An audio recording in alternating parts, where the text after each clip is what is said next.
Hey y'all, hope you're doing well.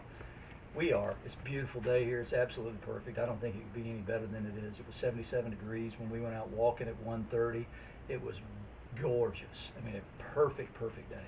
Give you a little bit of heads up on where we are. Last week we told you, remember, that he had been released by the occupational speech physical therapist as well as his neurosurgeon. So we're excited about all that. It's all really good news. But what was funny is on Saturday we got a piece of mail from the federal government, and they had been we'd had some doctor's appointments that they sent us on to evaluate Will to see if he was disabled or not.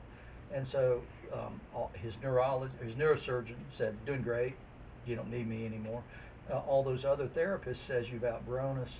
And then on Saturday we get a thing that it says he's disabled, and it says we'll reevaluate this every 3 years. So in their mind, he's fully disabled permanently, and so we're not receiving that because it's not true in that sense of the word. But what we're going to do is we're going to take a little bit of time because the recovery process is still not complete.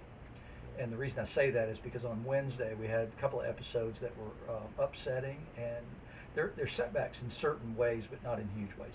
Um, Basically, what happened was we were working out, doing a little bit of light workout, and um, Will was doing some dumbbell incline bench press with like 20-pound dumbbells and was doing 10 reps, and then he just kept going and going and going and going and going, and then suddenly had a seizure.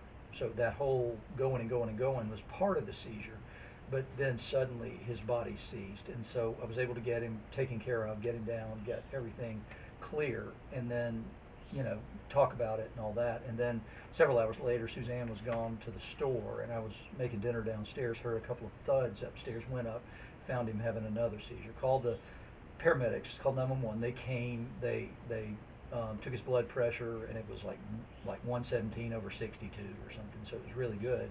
And then checked his glucose levels, and those were good. And they said there's no reason to go to the hospital. There's not going to do anything. Just need to go see the neurologist. Well, the problem is there's only one neurologist in Asheville. We really need to get a neurologist. If anybody knows anybody, then please let me know if you can give us a referral or give us somebody that we can at least check into. And the other thing is that so since then I've talked to two different people. One is my friend Kaylin. We talked at the gym today. She has had seizures much of her life, and so she was very helpful in giving me some insight there. And then I talked to another friend, Vicky, in Chattanooga, who gave me some insights as well. And so what I want to say to you is that if you have any insights that you could give us into seizures and how to deal with them and maybe how to anticipate and all that kind of stuff, then please DM me. And if you want to talk, just DM me and say, John, send me your phone number, and I'll shoot you that right back. It's it was frightening and all that kind of stuff, but he recovered very quickly, so it's not something that we're horribly concerned about, but certainly it's not any fun, is it? I don't remember much, so I can't say if it's fun or not, but I know it's not fun. Yeah. So we think we're on the road to getting some answers about some things with it, um, but we still it's not something we want to see continue, certainly. And it's not uncommon, so you'll know, with traumatic brain injuries, but it's something that we need to get kind of a handle on and see how much we can learn about it and see what we can do. So that's kind of the part that I wanted to say. And then to kind of let you know, we're going to do something a little different next week um, with this, but today we're going to do something different as well, because Will's very talented. One of the things and we'll talk about this a little more next week, one of the things that I've really discovered is that he's very talented in multiple ways. And one of those is he's good technically. He puts together songs. Explain, a little bit about that process. Uh, I just will take a little bit of a drum break, like a 2 second drum break, loop that for 4 minutes or however long, and then find other songs and just mix and match and place them on top of each other to where it's a cohesive song. And it's really cool stuff. We've listened to it. When we drove over to Raleigh a couple of weeks ago, we listened to it a lot on the way there, and it's good stuff. I really enjoyed it. But the other thing he has really good skills with, or his facility with communications and language, and writes songs, lyrics, and stuff like that. But then also, but you go ahead and explain what you did this week. I just sat down on my bed and started writing because I hadn't written in a long time. But I wrote this. I came across a dead end street where I had nothing but my feet. and I had nothing left to believe, so I sat down and had no more blood to bleed. All I could do was grieve, living a life that was perceived obscene, and all I could do was sit in disbelief. This is all I could do to find the real me? All my thoughts were selfish, always clothed in greed, narrow-minded enough to believe the virtuistic need to succeed. Then I suffered through enough to realize that I'm not all that I need.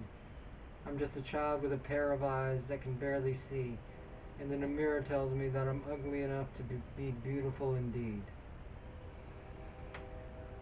And so our hope would be that you would connect with that, and you would see something really important. And I'd like Will to explain what it is that means you're important in that poem. I'm just so happy that everybody watching this video right now, no matter what time and period, is watching and thinking about me for even a little bit of the second of the day. And your prayers and your well wishes and your visits have meant a lot to me.